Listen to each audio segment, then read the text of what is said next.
A piercing scream shattered the quiet morning air of Maplewood Heights. Triple AA, OAA. Oh my God, help me. The voice belonged to Bella Turner, the HOA president and self-proclaimed queen of the neighborhood. I, Stephen Edwards, 56 years old, set down my coffee cup and smiled. I knew exactly what had just happened. From my porch, I watched as Bella jumped back, clutching her hand trapped tight inside my mailbox, or more precisely inside the gopher trap I'd placed there the night before. It wasn't lethal, just educational. Enough to make her think twice before stealing from me again. Neighbors poured out of their houses, gasping at the sight. The self-righteous Karen of Maplewood Heights, now howling in pain, caught red-handed literally. I took another calm sip of coffee, the morning sun glinting off my glasses. After weeks of her stealing, my mail karma finally had a sound, and it was the snap of steel on skin. She wanted to see my mail so badly, I muttered. Well, now she felt it. Before we dive in, drop your city and local time in the comments below, and make sure to hit that subscribe button, because the twist at the end, oh, it's worth it. The thing about living in a homeowners association is this peace is never free. You pay for it with meetings, memos, and a constant stream of passive-aggressive emails about the community standards everyone's supposed to follow. When I first moved to Maplewood Heights, I thought I'd found a quiet suburban dream, perfect lawns, white fences, a place where people waved when they drove by and pretended to care about your day. My wife Linda and I had worked our entire lives for a little patch of quiet.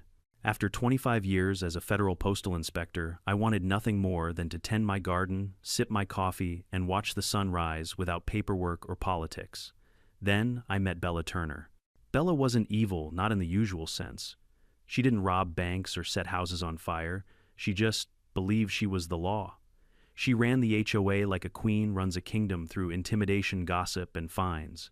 Every homeowner in Maplewood Heights feared her clipboard more than they feared property taxes.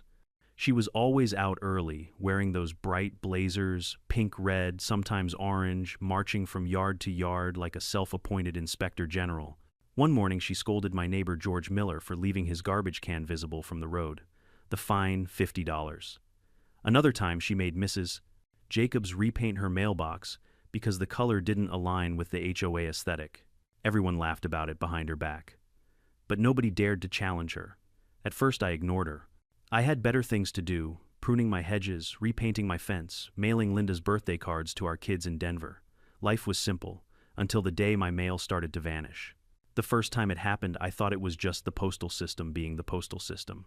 Packages went missing all the time. Maybe the mailman slipped up. But then it happened again and again. A bill from the power company gone. A delivery notice from the bank missing.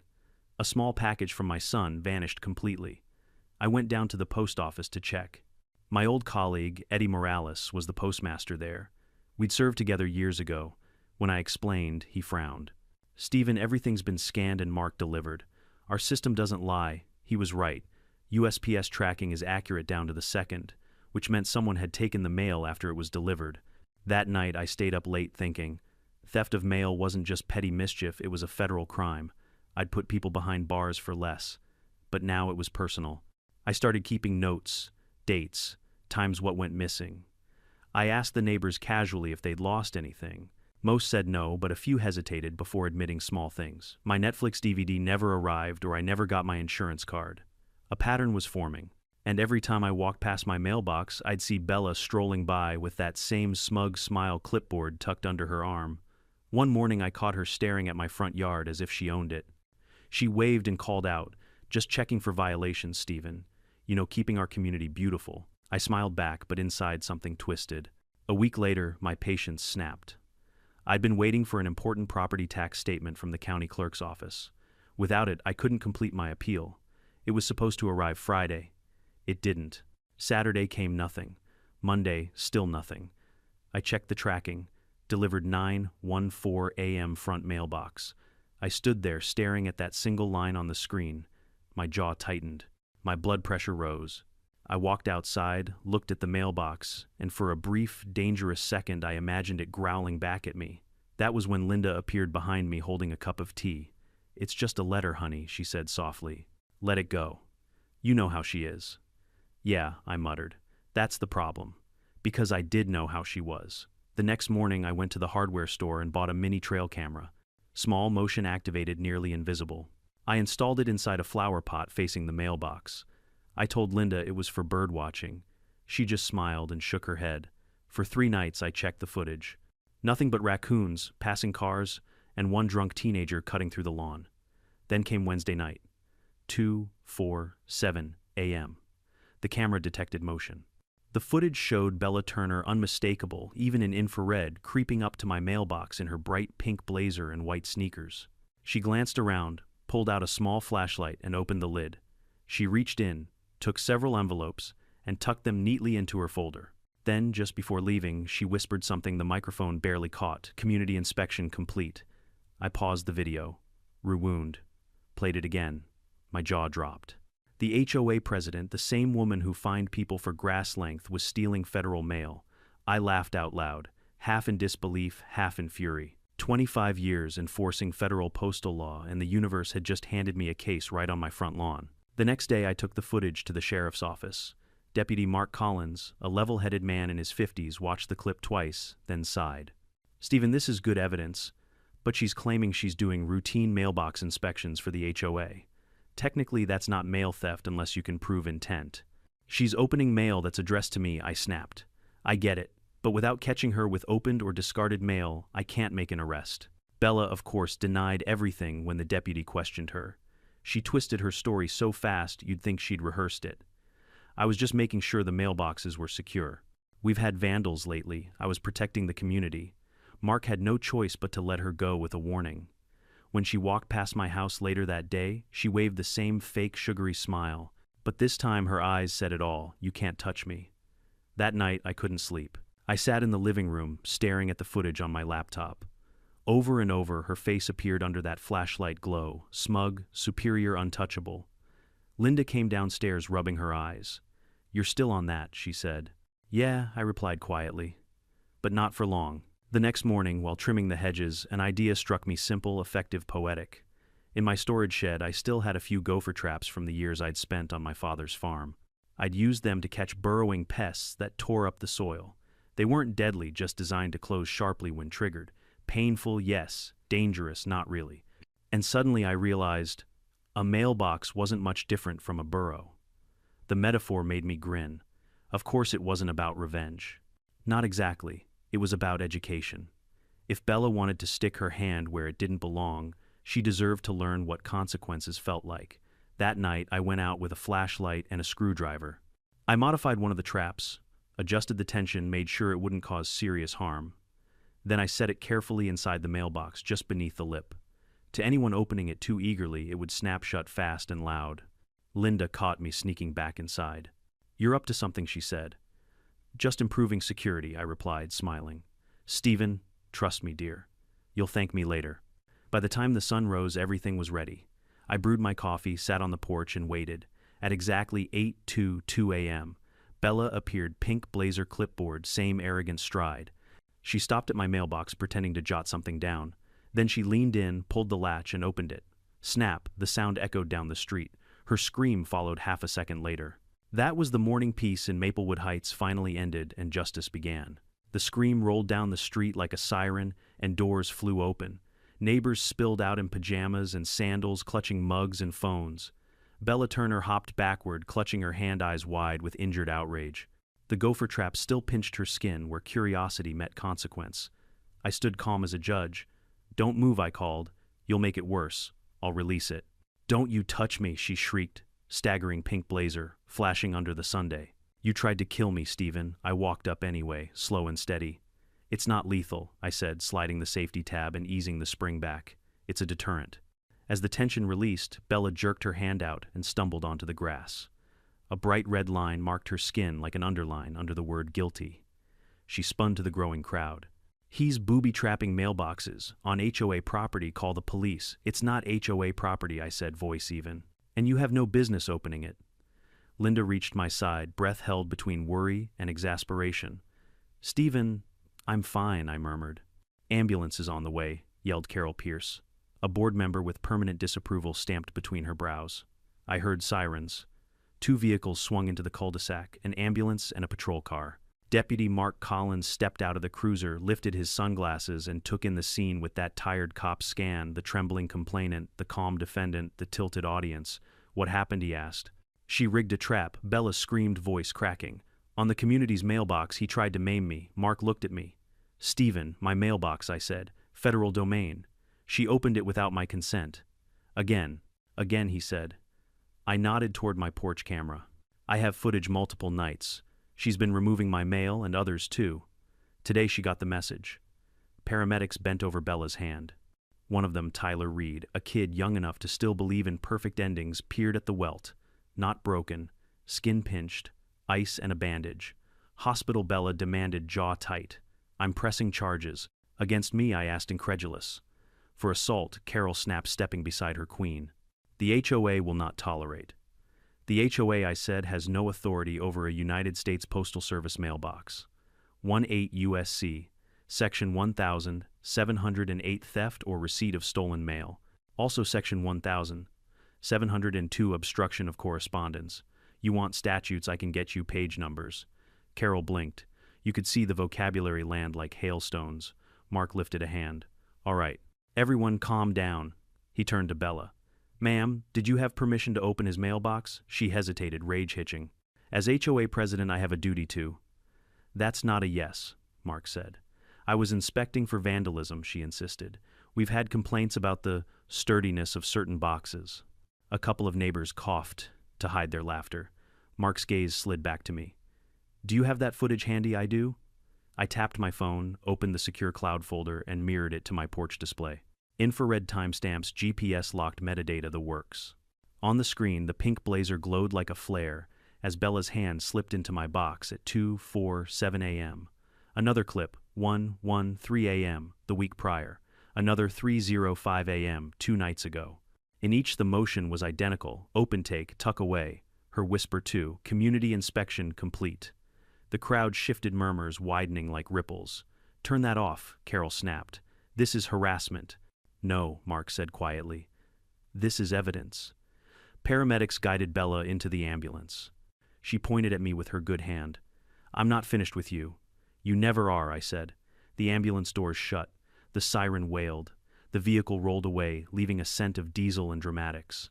Mark took a slow breath. "Stephen, come by the station this afternoon. I'll take your statement and a copy of the footage."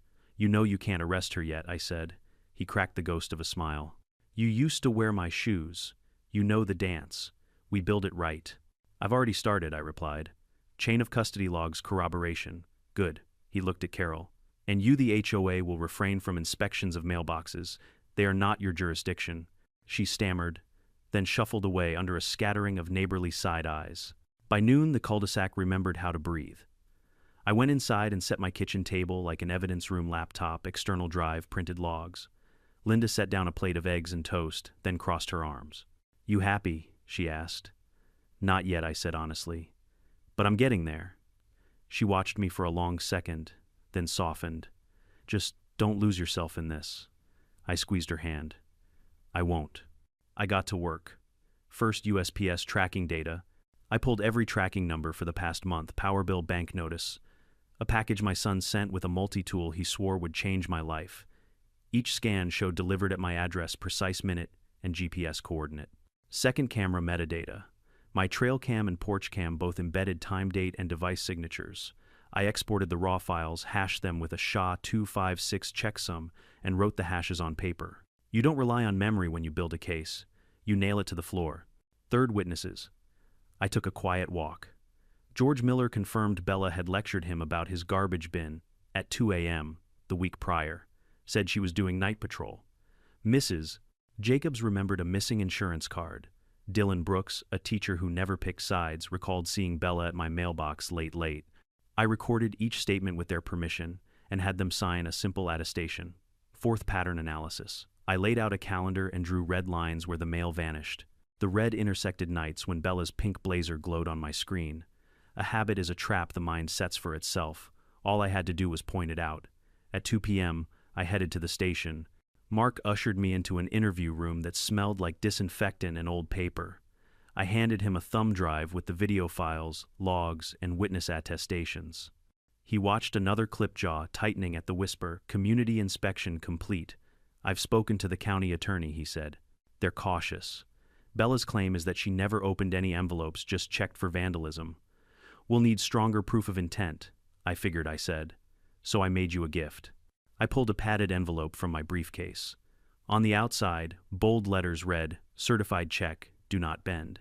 Inside was a single sheet of paper with a watermark that looked official but said absolutely nothing. The envelope had microdot tracer ink stamped inside the flap, a trick I learned back when smart thieves got cocky. "I placed this in my mailbox 3 nights in a row," I said. "Camera running." She took it the first time. "That's clip 2. Mark blinked. "You set this before the trap." "Yes. I didn't want to risk injury until I had clear-baited removal." I slid across the stills, Bella opening the box, lifting a padded envelope, this envelope tucking it under her arm. Then, 20 minutes later, she stopped at the community dumpster. "Next clip," I tapped. The camera I'd mounted across from the dumpsters showed her lifting the lid and dropping several items, including the padded envelope.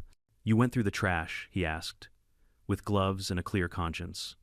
I opened a Ziploc bag and slid the empty envelope out, tagged with date, time, location, and a strong whiff of old lettuce. The microdot tracer ink still glowed faintly under a handheld UV light. "Recovered intact. No check, obviously. But you see the chain." Mark's brow rose. "Stephen, you beautiful, methodical man. That's the nicest thing anyone said to me this year." He laughed despite himself. Then he turned serious, tapping his pen. "With this, plus the video and statements, we're moving from suspicion to probable cause.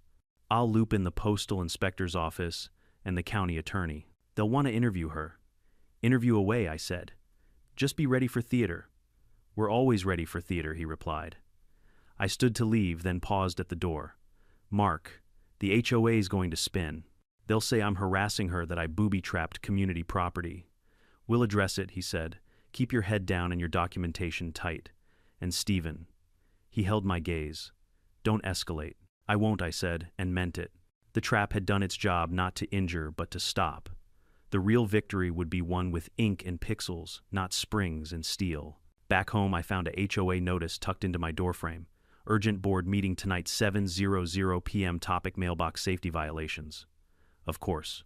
I showed it to Linda, who rolled her eyes so hard I thought they'd lodge in the back of her skull. "You're not going to that, are you?" she asked. "Oh, I'm going," I said. "And I'm bringing the law with me."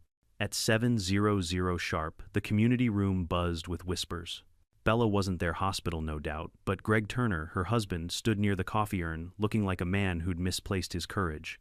Carol banged a gavel on a folding table like it was the Supreme Court. "We are here," she intoned, "to address the egregious safety hazard Stephen Edwards created, which resulted in bodily harm to our respected president." "Respected," George muttered. A wave of snickers. I stepped forward before the story could calcify into rumor. "2 clarifications," I said, voice firm. 1, mailboxes are under federal jurisdiction. The HOA has no inspection authority. 2, I have video evidence of your president repeatedly removing mail from my box in the middle of the night." A hush fell. I set a small projector on the table and pressed play. Pink blazer, flashlight, envelope, whisper, dumpster. The collective inhale was a symphony. Greg's face crumpled with something like shame. He cleared his throat. "I didn't know." She said she was protecting the neighborhood.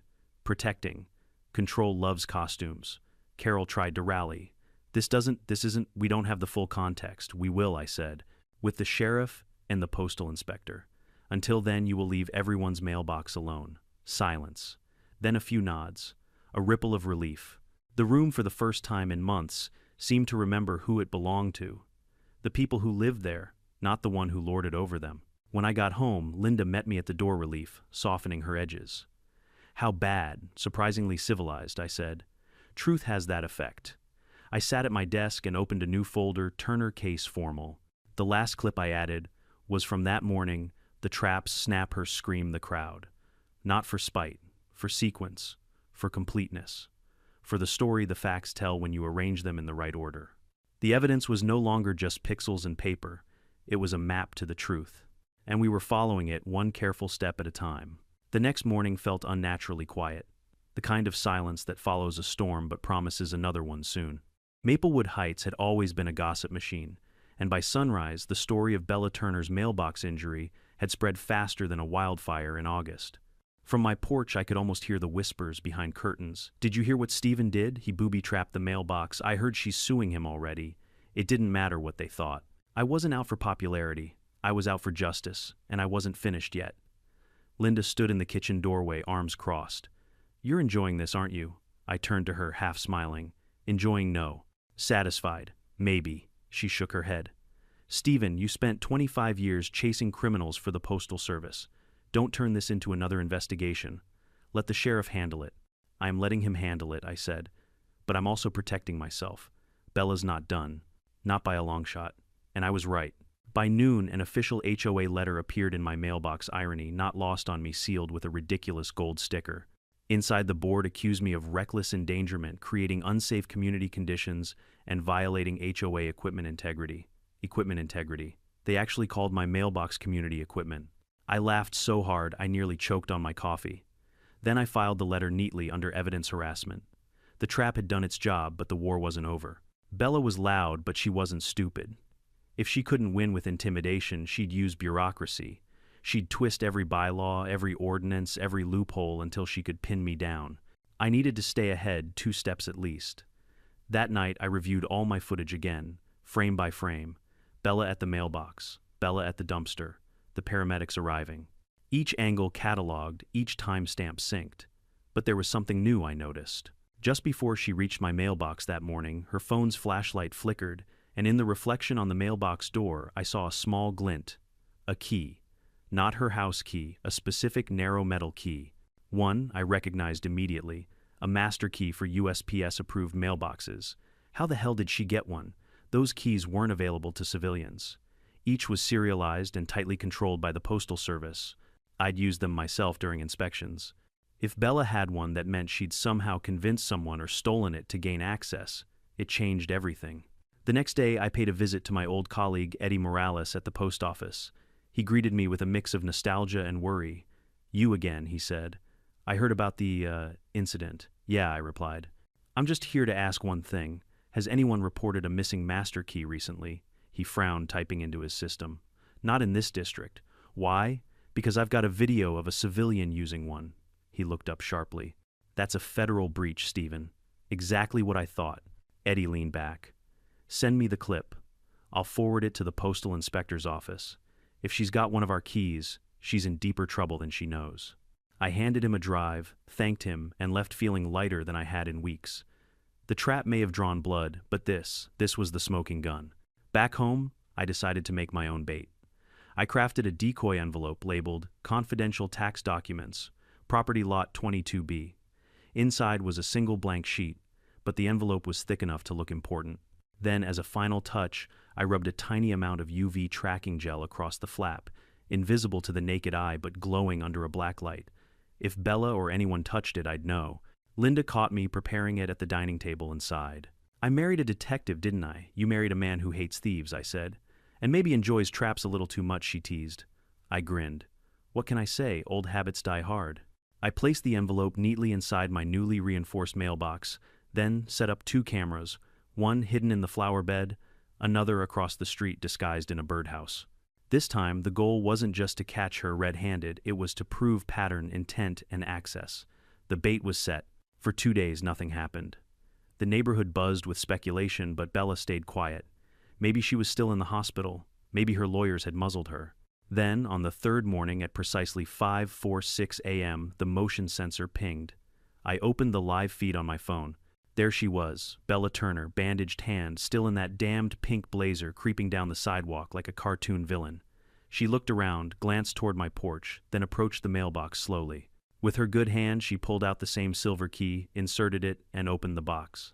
I watched as she lifted the confidential envelope, inspected it, and tucked it into her purse. Then, satisfied, she closed the box and walked briskly toward her SUV, parked at the corner. Gotcha. I followed her discreetly from my own car, parked 3 houses down. Years of surveillance training made me invisible. She drove to the community dumpster behind the HOA office, parked and climbed out with the envelope still in hand. For a moment she hesitated, then tore it open, frowned, and tossed it in the bin. She wiped her fingers on her blazer. And that was her final mistake. I parked half a block away and waited until she left.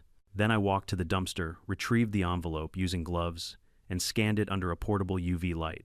The fingerprints and streaks glowed like neon blue fire. When I got home, I recorded the evidence under full lighting, narrating like a true investigator, subject Bella Turner. Time 5:46 a.m. Act mail theft using unauthorized postal key. Exhibit A, recovered envelope with visible UV residue. Linda leaned on the doorway watching. You're making a documentary at this point. No, I said quietly. I'm making sure this never happens again. Later that day, I called Deputy Collins. He came over that afternoon with his notebook and his skeptical frown. You're telling me she came back again? Yup. Video timestamps, fingerprints, take your pick. I showed him everything. He watched the footage in silence, then whistled low. That's obsession, he said. She's not just inspecting mailboxes, she's fixated. She's addicted to control, I replied. She needs to feel in charge, even if it means breaking federal law. He took the UV-lit photos and my video copy. This is enough to escalate. I'll forward everything to the Postal Inspector's office in Denver. They'll open a federal case file. You might be hearing from an agent soon. Good, I said. Maybe they'll bring handcuffs. That night, the HOA board sent another letter, this one shorter, colder. Effective immediately, Stephen Edwards is suspended from HOA privileges pending review for endangering community safety. I laughed out loud. They're still protecting her. Linda sighed. Honey, you're up against an empire of busybodies. Then it's time to topple the empire, I said, smiling grimly. The next morning, a black sedan parked in front of my house. Out stepped a tall man in a dark suit, Agent Daniel Price, U.S. Postal Inspection Service. We shook hands and he spoke in that calm, professional tone I knew so well. Mr. Edwards, we reviewed the footage and evidence forwarded by Deputy Collins and your colleague Morales. Excellent work. Frankly, better documentation than most active inspectors provide. Old habits, I said. We've verified that Mrs. Turner indeed possesses an unauthorized postal master key. That alone is a felony. Combined with the theft footage, it's enough for a warrant. He smiled faintly. You've done half my job for me. Linda, standing by the door, muttered under her breath. Told you he enjoyed this. That evening, as the sun dipped behind the cul-de-sac, I watched the unmarked car pull up to Bella's house. 2 inspectors and Deputy Collins walked up her driveway. The neighbors peeked through blinds, whispering. 10 minutes later, Bella stepped out in handcuffs. She still had the bandage on her hand. For a moment, she caught my eye from across the street, and even then, even in defeat, her glare burned with indignation. I didn't gloat. I just nodded once, the kind of nod that says lesson delivered. The storm that started with a missing letter had finally broken, but deep down I knew this wasn't the end.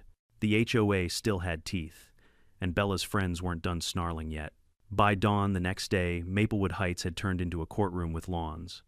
The arrest had happened quietly enough. 2 inspectors, 1 deputy, a pair of stainless steel bracelets, but quiet things make the loudest echoes. Every cul-de-sac has its own communications network. Ours just wore different costumes. Text threads, HOA email blasts, the Maplewood Neighborly app where kindness went to die. By breakfast, half the neighborhood had opinions, and the other half had torches. Linda slid a mug toward me. You're already trending, she said, tapping her phone. I took the mug and groaned. A post topped the feed, Is Stefan dangerous? Underneath a shaky photo of me on the porch from last month, watering petunias like a warlord. Dangerous, I said. I'm holding a hose. Context is for people who read, Linda replied. And people who read aren't on this app at 6 in the morning. I scrolled. Some neighbors defended me. Federal mailbox, federal law, end of story. Others clutched pearls. Violence is never the answer, even for mail theft. Carol Pierce, of course, had already posted a statement for the board. The HOA condemns reckless endangerment and is reviewing all mailbox safety protocols. Mailbox safety protocols, I muttered. Next, they'll demand helmets for envelopes. The doorbell rang. I opened it to find Greg Turner on the step, wearing the look of a man who just discovered his house was built on a sinkhole. He held a foil-covered casserole like it was contraband. Linda likes chicken enchiladas, he mumbled. She gave me the recipe at the holiday party last year. Figured. Greg, I said gently, you don't owe us dinner. He nodded, throat-bobbing. I owe you respect, he said, surprising me. I kept telling myself Bella was helping, protecting the neighborhood. But seeing her in cuffs, his voice thinned. I should have known earlier. Linda appeared behind me and relieved him of the casserole. Come in, she said. Sit. You look like you've been standing all night. He stepped inside and perched on the edge of a chair, hands clasped. "I'm not here to excuse her," he said. "But she'll fight. She's already called 3 lawyers from the hospital. You're going to get letters, motions, restraining orders. She'll go scorched earth." "I believe you," I said. "And I'm ready." His eyes held mine for a beat. Then he stood. "If you need me, I'll testify," he said quietly. "I can't undo what she did, but I can stop pretending I didn't see it." After he left, Linda sliced into the casserole. "I don't know whether to hug him or stage an intervention," she said. "Both," I answered. "But later, we have a day coming." We did. By noon, a certified letter arrived via a very nervous courier. I signed, opened the envelope, and skimmed Turner v. Edwards' complaint for assault battery, reckless endangerment, and intentional infliction of emotional distress. The language was predictably operatic. I read the line twice, the one that called my mailbox a community fixture under HOA oversight. "Good," I said. "Good." Linda raised an eyebrow. "Because it's wrong," I replied, "and wrong is easy to dismantle." I scanned the complaint, saved it to the cloud, and sent a copy to Agent Daniel Price and Deputy Mark Collins with a note, as expected, proceeding calmly. Evidence log updated. I attached photos of the Gopher trap's tension settings, my modification notes, and the memo I'd written detailing my intent to deter theft, not injure. Intent matters in court, it's the hinge everything swings on.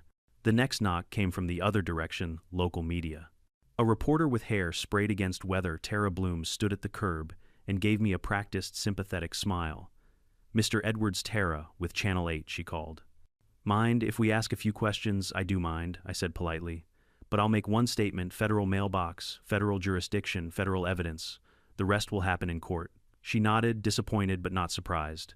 "Can we get a shot of the mailbox? You can get a shot of the sun," I said, "which is just as public." She chuckled, despite herself. "Fair enough." They left. I breathed. The thing about being the center of a story is that everyone else wants a piece. The trick is not feeding them. An HOA email hit at 1:02 p.m. Subject line: Emergency Board Notice, Community Safety and Conduct. It was dripping with Carol's signature sanctimony. The board would hold a town hall that evening to address concerns about recent events and clarify the HOA's authority. Translation: a trial, without the tedious burden of law. "Are we going?" Linda asked. "We are," I said. "And we're bringing exhibits." I packed a folder, statutes printed in large font, a brief primer on 18 U.S.C. Section 1000, 702 and 1000, 708, and a laminated copy of the USPS Domestic Mail Manual sections on mailbox control. Evidence beats adjectives. At 4, Mark called. "County attorney is reviewing the federal piece," he said. "Bella's lawyer is arguing the trap was inherently dangerous." "Didn't break skin," I replied. "Mechanism adjusted. Medical report says contusion and swelling." I photographed the trap with a force gauge. He whistled. "You're a whole department, Stephen. Just a man who likes sleeping at night." He paused. "Watch your step at the town hall. Their strategy will be to bait you into anger. Don't give them the clip." "I won't," I said. "I'll give them the chapter and verse." At 6:30, we walked to the community center. The room was already electric, folding chairs, scraping whispers, ricocheting. A banner reading "Together, we keep Maplewood safe" sagged over the stage like a broken promise. Carol banged the gavel. "Order," she said, enjoying the word. "We are here to address the grievous incident involving Mr. Edwards and our beloved president, who is currently recovering from federal charges," someone muttered. Carol plowed ahead. "The HOA's responsibility is safety. In that spirit, we propose a resolution: all mailboxes will be inspected weekly by board-appointed volunteers." A low rumble moved through the room. I felt Linda stiffen beside me. I raised my hand. "Point of order," I said. "We don't do points of order," Carol snapped. "Then we do facts," I answered, stepping to the aisle. I set my folder on the projector stand, clicked, and a slide filled the wall. "Mailbox equals federal property," in black letters as plain as a hammer. Beneath it, 18 U.S.C. Section 1000, 705, Destruction of letterboxes or mail. "This statute," I said, "is why your HOA can't lay a finger on my mailbox or anyone else's. You don't inspect it, you don't regulate it, you don't even touch it." Silence. Then I clicked again. 18 U.S.C., Section 1000, 702, Obstruction of correspondence. Section 1000, 708, theft or receipt of stolen mail. These, I continued, are why your president is in trouble. Because she did touch it. Repeatedly. I let the next slide play 30 seconds from my footage, no narration, no flourish. Pink blazer, flashlight, envelope, dumpster. The room exhaled as one. Even Carol closed her eyes. I didn't come here to humiliate anyone, I said quietly. I came here to draw a boundary. Your board can decide trash can heights and fence stain colors. What you cannot do is step between a person and the law that protects them.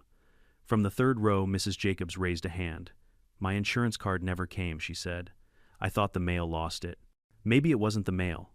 Across the aisle, George Miller added. She told me at 2 a.m. that she had the authority to check for vandalism.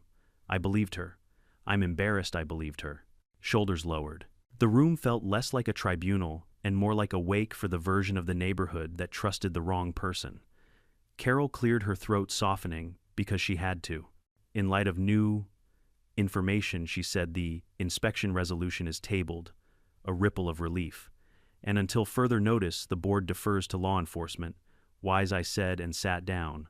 After the meeting, people lined up handshakes, apologies, a few teary confessions of missing mail.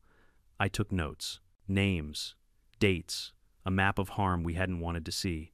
When the line thinned, a woman I barely knew, Paige Holloway, approached. I'm the HOA secretary, she whispered. Bella kept a file cabinet at the office. A locked one. You should ask the police to search it. Why tell me, I asked. Because the rest of the board is afraid. I'm tired of being afraid. I nodded. Thank you. Outside, the air was cool and fragile. We walked home under streetlights that had seen too many petty wars. Halfway down the block, Agent Price stepped from the shadow of a sycamore. Town hall go well, he asked. As well as a root canal, I said. Do you have a warrant for the HOA office? Judge signs in the morning, he replied. We're looking for the key, any logs and mail fragments. And Stephen He glanced back toward the center. Your presentation helped. Good, I said. They needed to understand the edge they stepped over. When we reached the house, Linda took my hand. You were calm, she said. I'm proud of you. I rehearsed calm in the mirror, I admitted. Beats rehearsing contempt. She laughed, soft and tired. We sat on the porch saying nothing for a while. The mailbox gleamed in the street lamp, a small square line in the sand. My phone buzzed. A new email from Bella's attorney. Subject line, settlement discussion.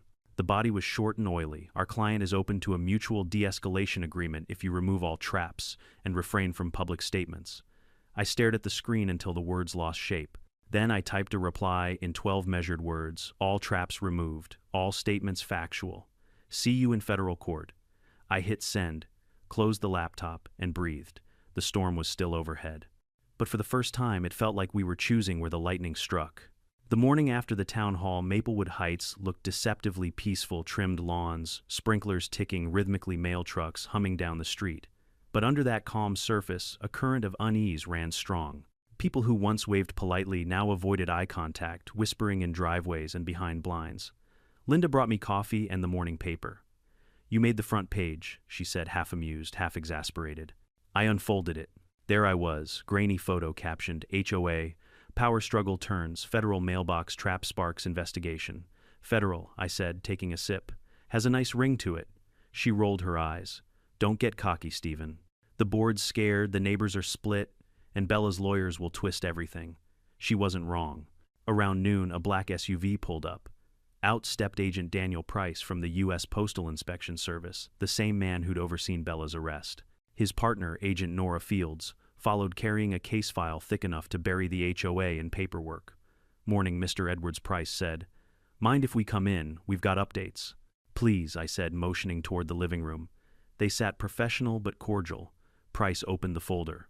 We executed the warrant on the HOA office early this morning. I leaned forward, and he exchanged a glance with Nora, who slid a series of photos across the table. My eyes widened. Inside Bella's office drawer, they'd found dozens of opened envelopes, all marked with addresses from Maplewood Heights, bank statements, medical bills, even Christmas cards. But that wasn't all. There were handwritten notes, lists of residents, their fines, their private disputes, and beside each mail checked. She wasn't just stealing, Nora said. She was using the mail to build dossiers on homeowners. Probably to threaten or control them through HOA policy. A low whistle escaped me. She ran the neighborhood like a spy ring, pretty much Price said. She even had a file on you. Want to see it? He handed me a folder labeled Edwards, Mail Activity. Inside were printed copies of my bills, and, to my disgust, a report titled, Surveillance Concern Edwards' Camera May Violate HOA Privacy Rules. She was watching you while accusing you of spying, Nora said. I laughed bitterly. Projection at its finest. Price's tone hardened. Stephen, this goes beyond HOA drama. She's facing charges for federal mail theft, possession of unauthorized postal keys, and obstruction. We've referred it to the U.S. Attorney's Office. And the HOA board, I asked. That's where it gets tricky, Nora said. Some of them claim ignorance, others, well, we found emails suggesting they knew she was monitoring mail. Which means conspiracy, I said quietly. Potentially, Price replied. The county prosecutor's reviewing that angle. In the meantime, she's out on bail, but legally she can't come within 500 feet of you or any mailbox in the neighborhood. Linda exhaled. Finally, some peace. I shook my head. Temporary peace. Bella Turner doesn't quit, she schemes. That evening, I decided to walk the neighborhood just to feel the air shift. People avoided me not out of hostility but out of fear of taking sides. Except one. George Miller, my neighbor from 2 houses down, stood by his fence with a cigarette and guilt in his eyes. Hey, Stephen, he said quietly. Got a minute, sure. He rubbed his neck. I was on the board, you know that. Bella. She convinced us the inspections were legal, said she had permission from the post office. Did you believe her? I asked. He nodded shamefully. We all did. She showed us that Key said it was official. She probably told you she was protecting the neighborhood. Exactly. He kicked the dirt. I didn't realize she was building files on us too until the agents showed up this morning. She even had my mortgage info. You're not the first, I said. You might want to call Agent Price and make a statement. It'll help. He nodded. I will. And Stephen? His voice dropped lower. You should know, Carol's been deleting HOA emails. I saw her shredding papers this morning. Destroying evidence looks that way. I thanked him and turned back home. The quiet streets suddenly felt like corridors in a crime scene. The next morning, I stopped by the sheriff's office. Deputy Collins was waiting coffee in one hand, a thick manila folder in the other. Morning, he said. You were right about the board. They're panicking. We've got confirmation Carol tried to delete HOA records after the warrant hit. I raised an eyebrow. That's obstruction, isn't it? He smirked. You'd know better than I do, former inspector. We shared a look. He continued. Thing is the rest of the board's splitting apart. Some are ready to cooperate. One of them, Paige Holloway, the secretary, handed over this. He opened the folder. Inside were screenshots of HOA group emails, Bella's personal notes, and a message thread labeled Monitoring List. The list contained every homeowner's address and short comments: Edwards, suspicious ex-Federal Watch closely Jacobs, overdue HOA fees, check mail Pierce, ally loyal Miller, weak, easily pressured. This, Mark said, tapping the page, is how she kept control.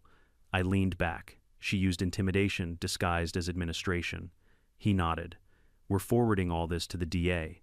Bella's facing serious time, 5 to 10 years federal minimum. But there's something else you should know. He flipped another page. A recent police report filed from Bella's hospital room, complaint of retaliation and harassment against Stephen Edwards. She's saying you stalked her, he said flatly. I groaned. Let me guess, she'll claim I hacked her phone next. She might, Mark said. But don't worry. Between the timeline, the witnesses, and your video logs, she doesn't have a leg to stand on. Still be ready. She's desperate. Desperate people are dangerous, I said. He nodded. Exactly. Back home, Linda met me on the porch. I just got off the phone with Susan Bennett, the interim HOA president. She's asking you to attend the emergency board meeting tonight. Oh, I'll attend, I said, and I'm bringing backup. That evening, the meeting hall was half full, no longer packed like before fear had drained the room. The board sat behind folding tables, faces pale under fluorescent lights. Susan, calm and firm, opened the session. We're here to discuss leadership restructuring and transparency, she said, and to publicly address the misconduct of our former president, Mrs. Turner. Carol shifted uncomfortably in her chair. I noticed the absence of her clipboard, a rare sign of humility. Susan continued. We've received cooperation from federal investigators. Moving forward, all HOA records will be audited. We'll also establish a resident oversight committee. Murmurs of approval rippled through the crowd. Then Susan turned to me. Mr. Edwards, you've been the center of much controversy. I'd like you to share your perspective. I stood scanning the room. For months, Bella used power as a weapon. She used fear disguised as rules. And she used the mail, your mail, to control you. This wasn't about lawns or paint colors. It was about domination. But here's the thing. I paused, lowering my tone. She only had power because everyone let her have it. Silence. Then, slowly, people nodded. From the back, George spoke up. No more secrets. No more hiding behind bylaws. A murmur of agreement followed. Susan smiled faintly. Then let's rebuild the HOA for what it was supposed to be. A community, not a kingdom. For the first time, the room didn't feel divided. It felt awake. After the meeting, Price called me with one final update. The U.S. attorney just approved the charges, he said. Mail theft, unauthorized key possession, and conspiracy. Bella's going to federal court. Likely prison. I exhaled, the tension in my chest finally easing. It's over then, almost, he said. She still has a civil suit pending against you, but with her criminal conviction ahead, it won't go far. I smiled faintly.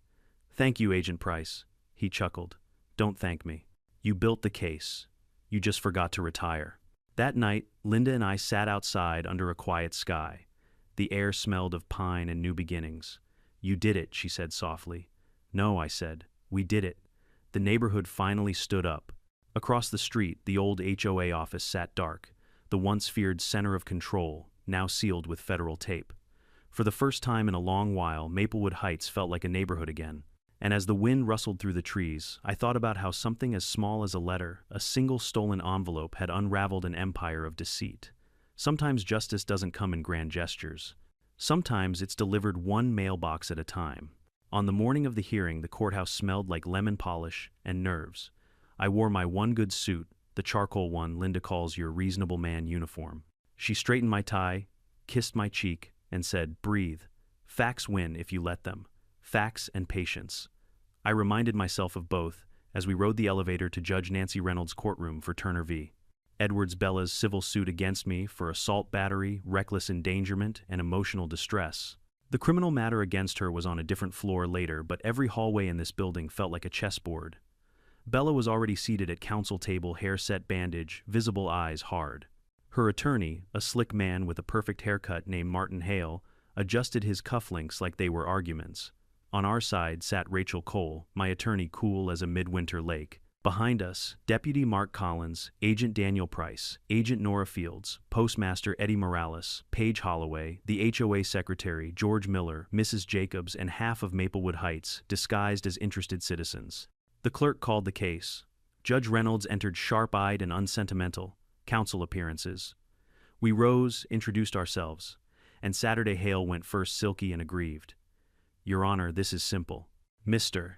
Edwards booby-trapped a mailbox, a community fixture, causing grievous injury to my client, Mrs. Turner, a grandmother and a volunteer leader dedicated to safety. His conduct was intentional, malicious, and emblematic of a man who cannot coexist within a neighborhood. He let that hang, then added, we are seeking compensatory and punitive damages and an injunction preventing Mr. Edwards from installing dangerous mechanisms on community property. Judge Reynolds lifted a brow. Community property, Hale smiled. The HOA maintains oversight of fixtures for the common good, Your Honor. Rachel stood. Not mailboxes, she said gently, and we'll show that. Hale called Bella Turner. She walked to the stand with the gait of a martyr bearing a cross. After swearing in, she dabbed at the corner of her eye and fixed the juryless courtroom with a practiced tremor. I was conducting a standard safety inspection, she said. We've had vandalism, Mr. Edwards' mailbox looked tampered. I opened it to ensure it was secure, and a metal device snapped on my hand. I screamed. I was hospitalized. I still have numbness. Hale produced glossy hospital photos, swollen hand, purple bruising, and a page from the HOA bylaws board may conduct inspections of structures visible from the street to ensure uniform safety and aesthetic. And this, Hale said, is what happens when a man thinks the rules don't apply to him. Rachel rose for cross-opening with a single sheet, 18 U.S.C. Section 1705. She laid it on the witness ledge. Mrs. Turner, do you see the words, United States Postal Service here? Bella hesitated. I'm not a lawyer. Nor am I asking for legal analysis. Rachel said, voice warm as velvet over steel. "I'm asking if you can read the plain language. Whoever willfully or maliciously injures, tears down, or destroys any letterbox placed for the receipt or delivery of mail on any mail route shall be fined or imprisoned. You recognize that your HOA bylaws do not supersede federal law, correct?" Bella's jaw ticked. "We inspect for safety." Rachel nodded like a teacher, encouraging a half-right answer. "Let's talk about safety. Did you have permission from Mr. Edwards to open his mailbox?" Silence. "Did you have written authority from the United States Postal Service?" More silence. "Is this you?" Rachel asked, as a screen lit up with night vision opening Mr.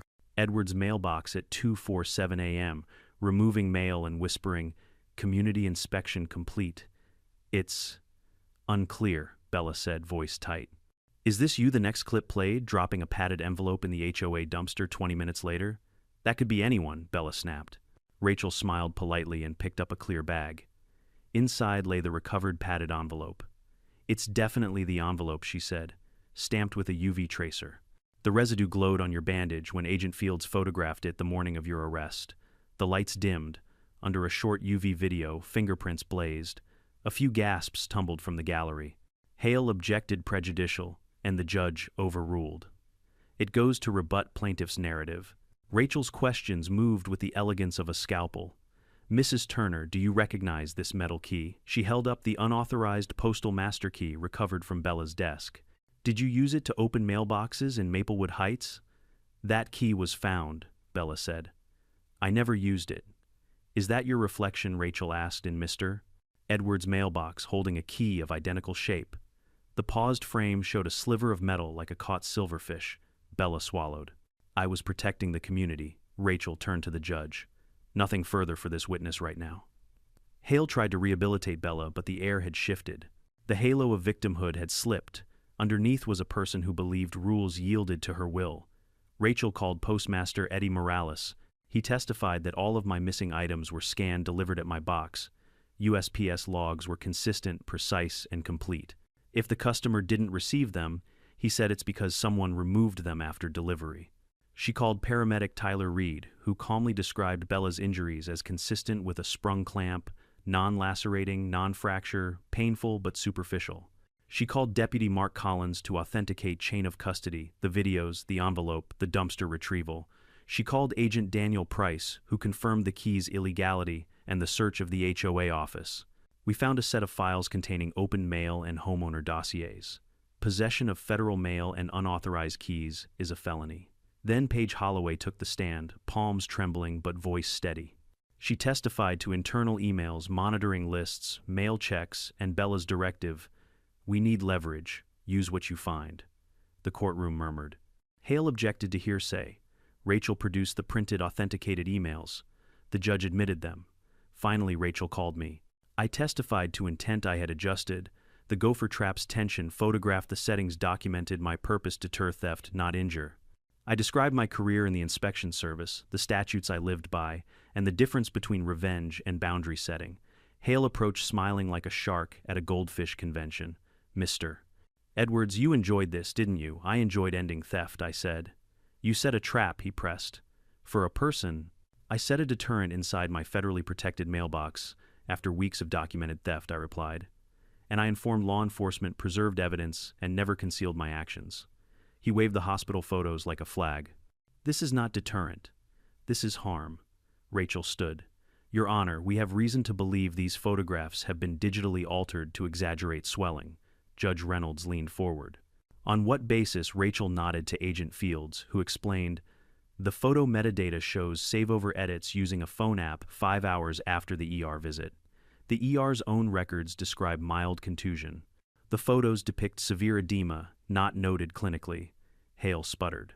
"Speculation, expert testimony," Fields said calmly. "And we have the ER notes." The judge flipped through the file, then fixed Hale with an arctic stare. "Counsel, if you knowingly submitted altered images, we will be discussing sanctions." Hale sank an inch. Rachel rested our case with a quiet, "The truth doesn't need adjectives." Hale's closing tried to rekindle outrage. What kind of neighbor sets traps, but it had the rhythm of a song no one cared to hum? Rachel's closing was spare federal property, federal law documented theft, reasonable deterrent, and a plaintiff whose story unraveled under light.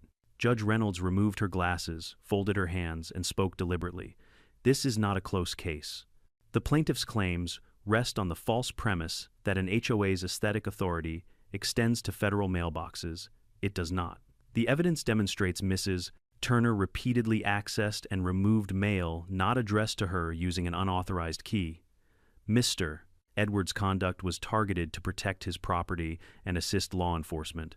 While I do not endorse the use of any device that can injure the record, shows he calibrated the mechanism to be non-lacerating and promptly sought lawful remedies. She looked at Bella. You have misused power and then sought shelter beneath it. Then, back to the record. All claims against Mr. Edwards are dismissed with prejudice. I grant Mr. Edwards' counterclaim for injunctive relief. Mrs. Turner and the HOA are enjoined from inspecting, opening, or otherwise interfering with any mailbox within Maplewood Heights. Additionally, given evidence of tampering and bad faith, I award attorney's fees and costs to Mr. Edwards. I am referring potential perjury and evidence tampering to the district attorney. Her gavel fell. The sound carried finality. In the corridor, the air felt 10 pounds lighter. Neighbors clustered, whispering relief. Linda squeezed my hand until my knuckles popped. You did it, she whispered. Judge did it, I said. We just brought the pieces. We were halfway to the elevators when 2 U.S. Marshals strode past, followed by Agent Price. He nodded to me, then turned to Carol Pierce, who was pale as printer, paper clutching a tote. Miss Pierce, he said, you're under arrest for obstruction of justice, destruction of HOA records under warrant. He lifted a bag containing a shredded paper confetti. We pulled this from your trunk. Carol blanched. Bella told me. You can tell the judge, Price said. Across the hall, Bella froze as another marshal approached.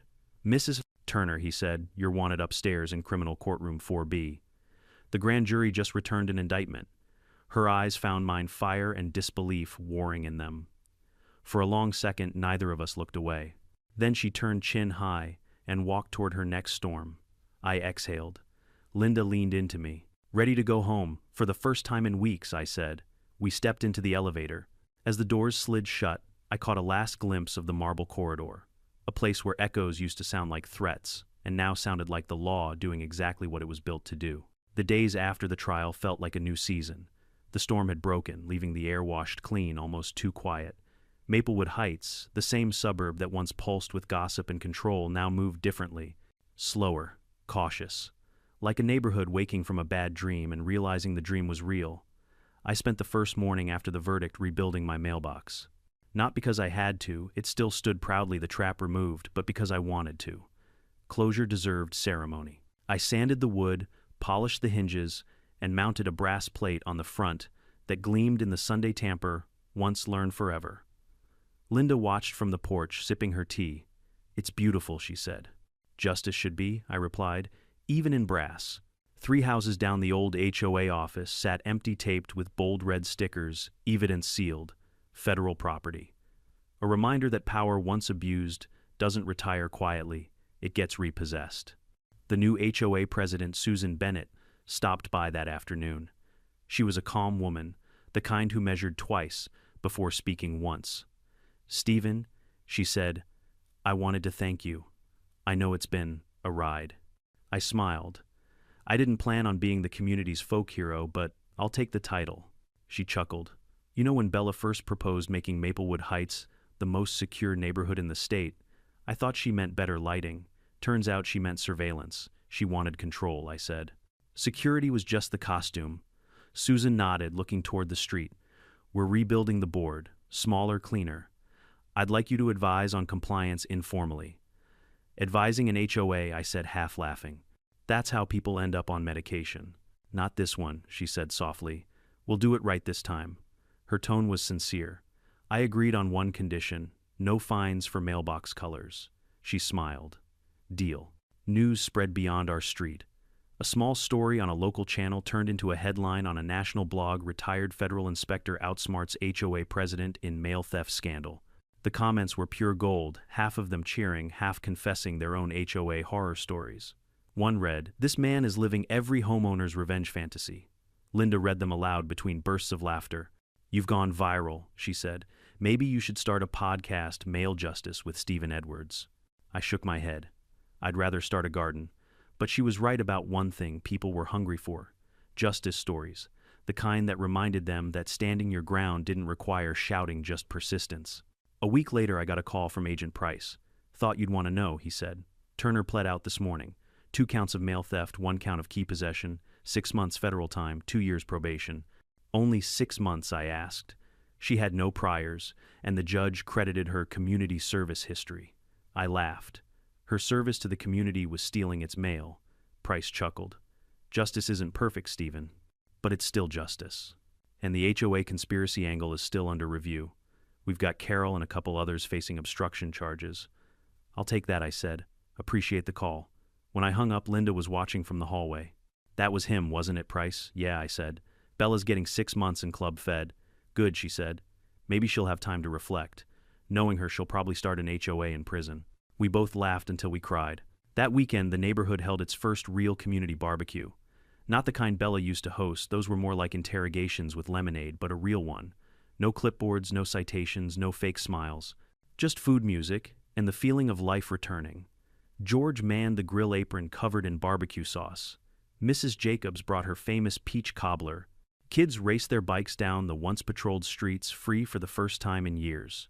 At one point, Susan raised a glass. To Stephen and Linda Edwards for standing up when the rest of us were too scared to. People clapped, and I felt my throat tighten. I didn't stand up for applause. I said just for peace. And for anyone who's ever been told that's just how things are, they're not. They're only that way until someone says no. That earned a cheer loud enough to make the dogs bark. As the evening stretched into sunset, I looked around the cul-de-sac, the place that had nearly turned into a battlefield, and for the first time since we'd moved here, it actually looked like a neighborhood again. Later that night, Linda and I sat on the porch under the stars. The new mailbox shone faintly in the streetlight, its brass plate catching the glow like a medal. She leaned her head on my shoulder. "Do you regret any of it?" she asked. I thought for a moment. "No," I said, because the truth is, if I hadn't done something, she would have kept going, and everyone else would have kept pretending not to notice. Linda smiled. "You sound like the man I married, the one who used to chase criminals through snowstorms for missing packages." I chuckled. "Well, this time the crime came to me." "Do you think she'll change?" she asked softly. I glanced at the dark silhouette of Bella's house down the street. The blinds were drawn, the driveway empty. Maybe. But even if she doesn't, everyone else did. And that's enough. 2 weeks later, I received a letter, not email, not a notice, but a handwritten letter sealed with careful precision. The return address, FMC Carswell Federal Prison Camp. Linda raised an eyebrow. "You gonna open that?" I hesitated, then nodded. Inside, in looping cursive, it read, "Stephen, you won. I hope that makes you happy. I thought I was protecting people. Maybe I was just protecting my ego. I won't apologize for everything, but I will admit one thing: you were right about the mail. It's not power, it's trust. I broke that, and now I understand what it costs. Bella T." I read it twice, then folded it neatly and set it aside. Linda asked, "What did she say?" I smiled faintly. Something almost human. By autumn, Maplewood Heights felt reborn. The HOA meetings became shorter, quieter. Instead of fines, they offered free gardening help for older residents. Kids sold lemonade on corners without fear of violating beverage ordinances.